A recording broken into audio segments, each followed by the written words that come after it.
Yun, isang mapagpalang araw mga kapigits. So yun, may customer na naman nga tayo na ni-repair sa atin ni Kuya, yung katabi ko dito sa pwesto. So yun, nilugtis muna natin yung baterya ni Sir. Tester natin kasi sabi niya nga lagi na daw talagang lagi na daw siyang tinitirik nitong sasakyan. So nung nilugtis ko is talagang bagsak na. Yung kanyang baterya may voltahe pa naman 12.8. So umaabot siya sa 8 nung nilugtis. So bagsak na talaga. So naisipan niya magpalit na ng baterya at ang pinalit niya nga is Firepower 1SM. So yan, baklas lang muna. So palit, kabit na naman natin itong bagong baterya na nabili ni Sir sa atin.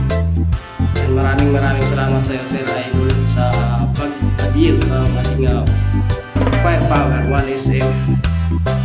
So yun, nagpintuan kami dyan. Sabi niya kung pwede niya bang isot ang baterya. So pwede kung isot yan, Sir. So makaka-discount pa at makakabawas pa yan. Kaya syempre swap na natin yan. Kaya yan, higpit na muna tali. Tapos may nakita tayong wire dito na putol kasi, kaya na medyo natagalan tayo. Hirapan tayong magkabit. Yung ilaw pala na yun, ang wire pala na yun is para sa ilaw. Yun, nautal pa nga tayo.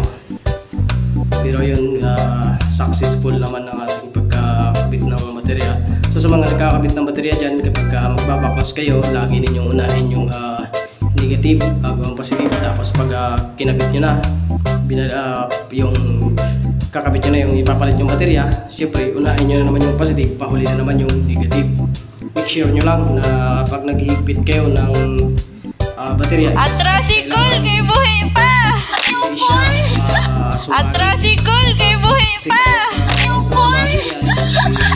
Talagang magkakaroon ng problema. Pagka sumagi yan is masusunog yung baterya, magkakaroon ng ground. Kaya dapat ingatan talaga natin sa pagkakabit ng baterya. So yan, medyo matagal talaga ako dyan. Ayan, thank you. Maraming salamat pala sa ating mga followers at sa mga patuloy na sumusuporta ng ating mga ginagawang video.